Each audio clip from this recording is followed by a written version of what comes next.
Bismillahirrahmanirrahim. Today our lesson is Sdqatul Fitr. Eid al-Fitr is a day that celebrated as giving thanks after fasting for the month of Ramadan.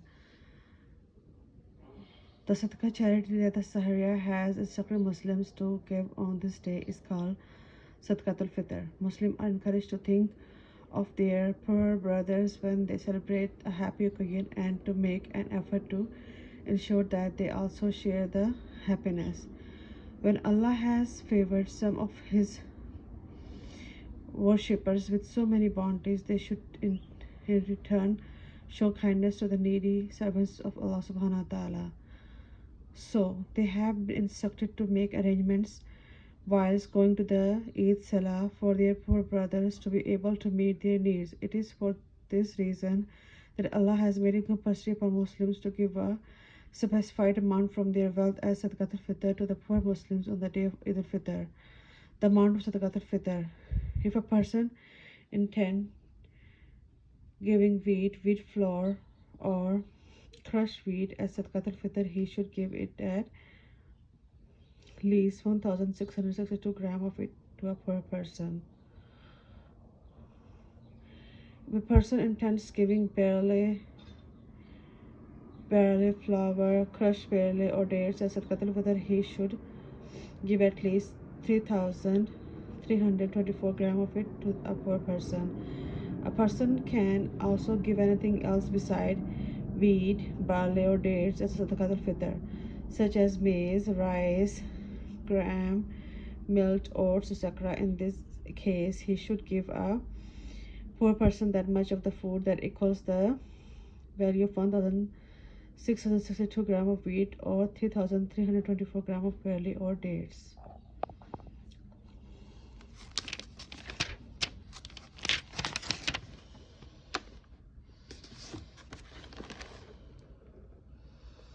It is best to give the value of 1,662 grams of wheat or 3,324 grams of barley or dates in cash, upon whom Sadaqatul Fitr is wajib.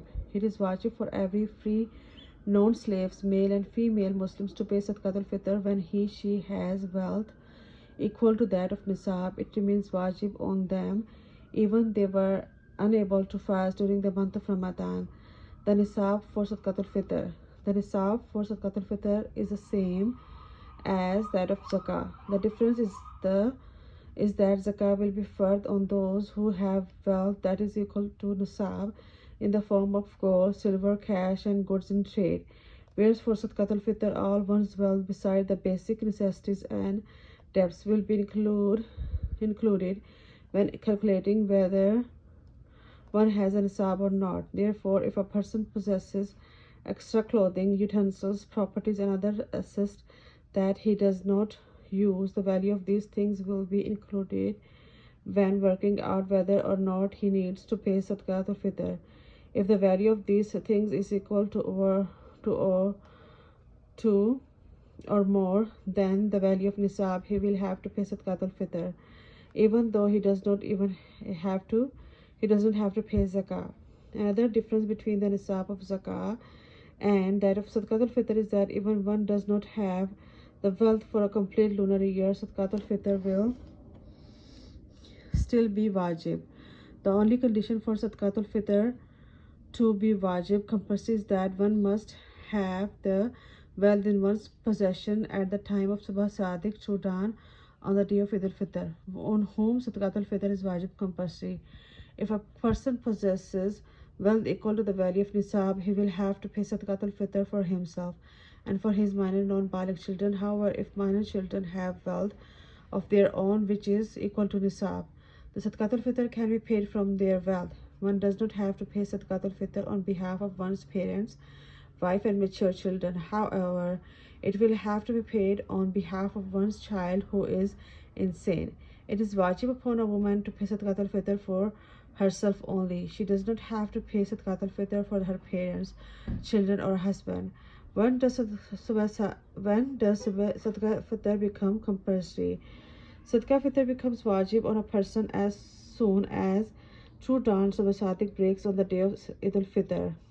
If a person passes away before Subh Sadiq true dawn on this day, Sadaqatul Fitr will not be compulsory upon him, and that is why Sadaqatul Fitr will not have to be paid from his estate.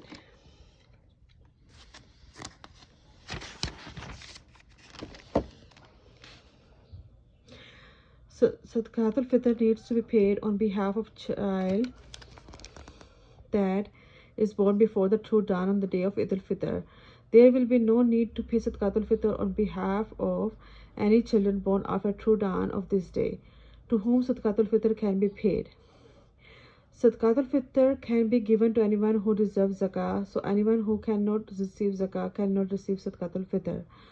Those who possesses wealth equal to the nisab of Sadaqatul Fitr cannot accept Sadaqatul Fitr, zakah or any other form of fard or wajib sadaqah. The Sadaqatul Fitr of one person can be distributed among many poor people, and the Sadaqatul Fitr of many people can be given to one poor person. A few rules. It is best to give the Sadaqatul Fitr before going for the Eid Salah. If a person failed to give the Sadaqatul Fitr on or before the day of Eid, it will not be cancelled but will still remain wajib compulsory upon him until he pays it, regardless of how long later he pays it.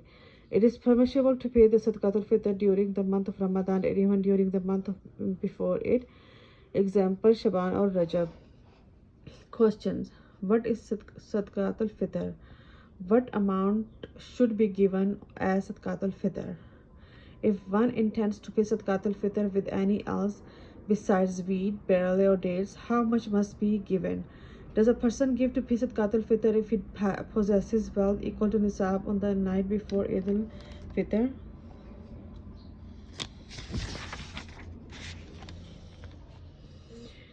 Our next lesson is Hajj. Bismillahirrahmanirrahim. Hajj is one of the pillars of Islam, just as Salah, fasting in Ramadan, and Zakah. Hajj refers to visiting specific sacred places, including the Kaaba, in a specific manner during a specific time. To perform Hajj once is a lifetime effort for every Muslim whom Allah subhanahu wa ta'ala grants sufficient wealth to go from his home to Makkah and return. Hajj is fard. Hajj being fard is proven from the Quran and the Hadith. Here we will mention one verse on the Quran and two Hadith. The verse of the Quran is Wallahi ala nasi hajjal bayt min ista'ata alayhi sabila. Hajj to the house, the Kaaba, is a duty to the people who are able to find a way there or to Allah. Surah Al Imran, verse 97.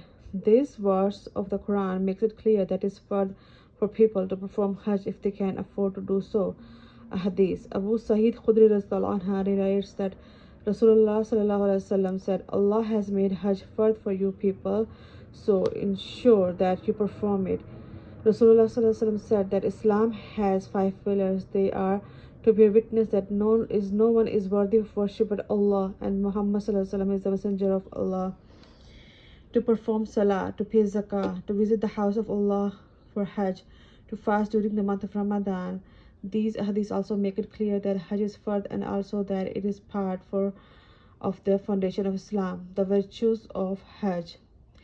Dear friends, there are many virtues of the Hajj. Only a few hadiths will be mentioned. Rasulullah was once asked what the best action was. He replied, having Iman on Allah and his Rasulullah. When he was asked which action was the next best, he replied, Jihad in the path of Allah. When he was again asked which action was the next best, he said, and accepting Hajj. Abu Hurairah says that Rasulullah once told them, performing Umrah after Umrah cancels the sins committed between the two, and the only reward for an accept Hajj is Jannah. Rasulullah said, when a person performs Hajj for the pleasure of Allah and stays away from all those things that are prohibited in Hajj, he will return from Hajj as pure as the day his mother gave birth to him.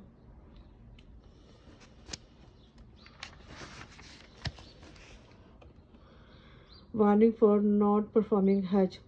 When Hajj becomes fard upon a person, it should be performed without delay, because death can arrive at any time, as one may leave this world without performing Hajj. Abdullah bin Abbas reported that Rasulullah said, The person who intends to perform Hajj should perform it as soon as possible. This is because by delaying it, more excuses and reason for delaying it even further will arise, and the person will then be deprived of performing Hajj. Another hadith mentioned that when a person is not prevented from Hajj by a real need, a tyrant, oppressive king, or severe illness, and still fails to perform Hajj, it does not matter to Rasulullah Sallallahu Alaihi Wasallam whether this person dies as a Jew or Christian. May Allah save us from being among such people. Ameen. Dear children, when Hajj becomes fard on you, perform it immediately without delay. The time for Hajj, just as the time for the fard Salah and fast is fixed, the time of Hajj is also fixed. The fard of Hajj take place between the 9th and 12th of Dhul Hajj only, and they cannot perform at any other time of the year. Hajj has certain preconditions and certain actions that fard, wajib, sunnah, mustahab, just as salah. These will now be discussed. The fard of Hajj. There are three fard in Hajj. There are Ihram, Wukuf at Arafah, Tawaf Ziyarah. Ihram. This refers to the intention in one's heart to start performing Hajj, followed by the recitation of the Talbiyah, which is Labbaik Allahumma Labbaik, Labbaik la sharika laka Labbaik, Innal hamda wan ni'mata laka wal mulk la sharika laka Labbaik. This refers to spending any amount of time, even a few seconds, on the plain of Arafah between noon mid and on the 9th of the Zul Hajj and Subh Sadiq of the 10th of Zul Hajj. Tawaf Ziyarah. This should be done after shaving or trimming the hair at any time between Subh Sadiq on the 10th of the Zul Hajj and the 12th of Zul Hajj. The Arkan pillar of Hajj. Tawaf Ziyarah. Waquf Arafat, which is the most important pillar of Hajj. The wajib compulsory action of Hajj. There are 6 wajib of Hajj. There are remaining for a while at Muzdalifah, performing the Sahi between Safa and Marwa, stoning the Jamarat, Rami, sacrifice an animal if performing Kiran or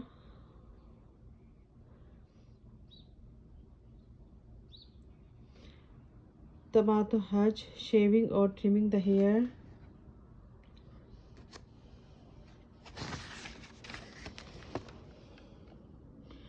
Performing Tawaf Wida if one lives outside the Miqat.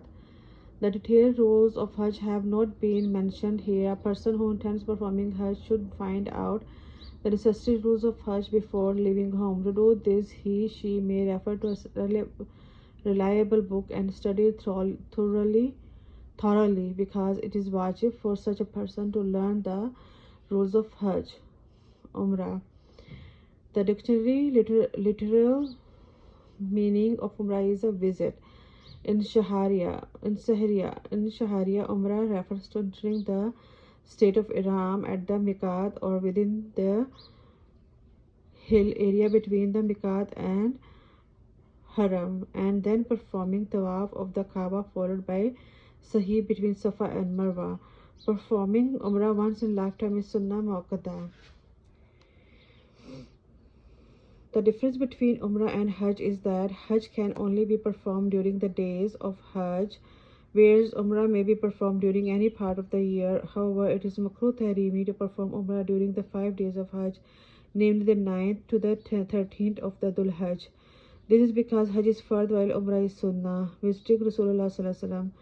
Visiting the grave of our beloved Rasulullah Sallallahu Alaihi Wasallam is a great form of ibadah.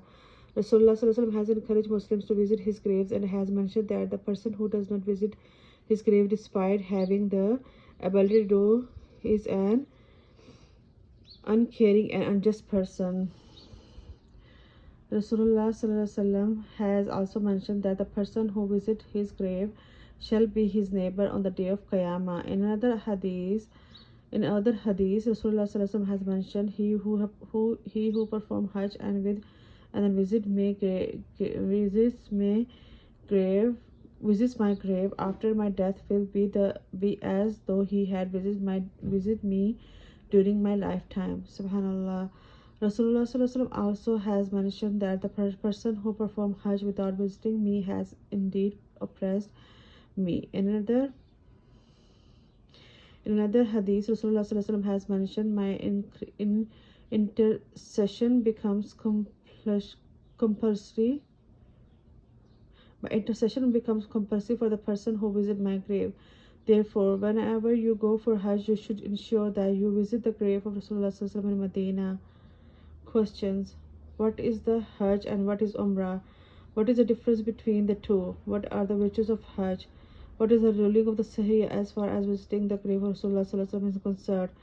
What are the warning for the person who does not perform Hajj despite having the ability to do so?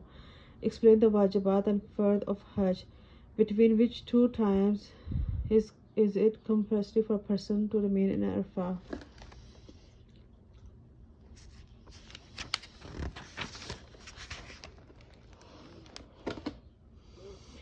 Qurbani. There are great rewards for Qurbani, sacrifice an animal in the name of Allah subhanahu wa ta'ala.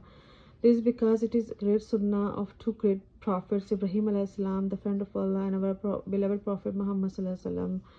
Someone asked Rasulullah sallallahu alaihi wasallam, what is this Qurbani? Rasulullah sallallahu alaihi wasallam replied, it is the sunnah practice of your father Ibrahim alayhi salam. The Sahaba then asked further, Rasulullah sallallahu alaihi wasallam, what is the reward for it? Rasulullah sallallahu alaihi wasallam said, a person will receive the reward of a good deed for every year on the animal.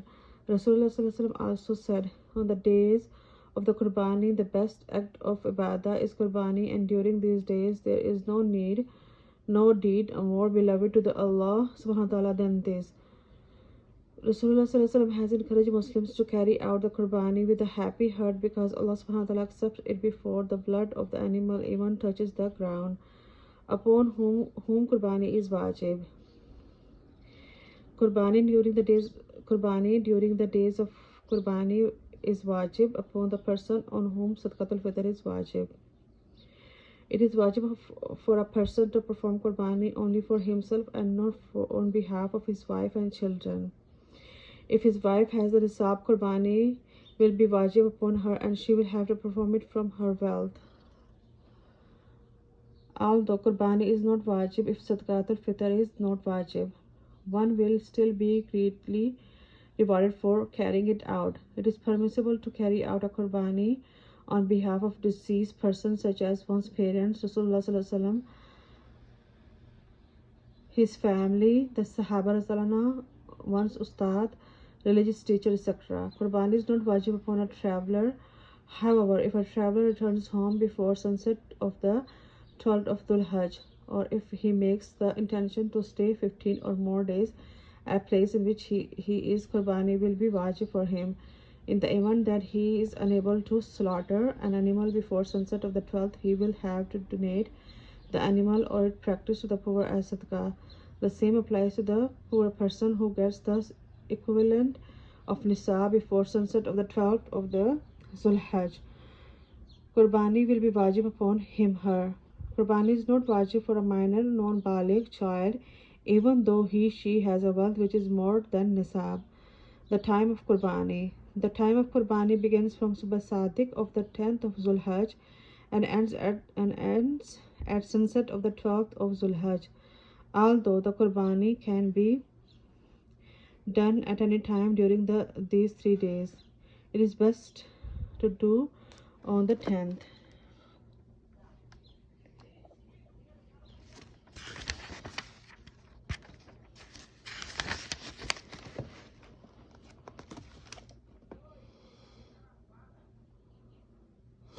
Although it is best to do the Qurbani during that day, it is permissible to do it at night. A person living in a place where Eid Salah taken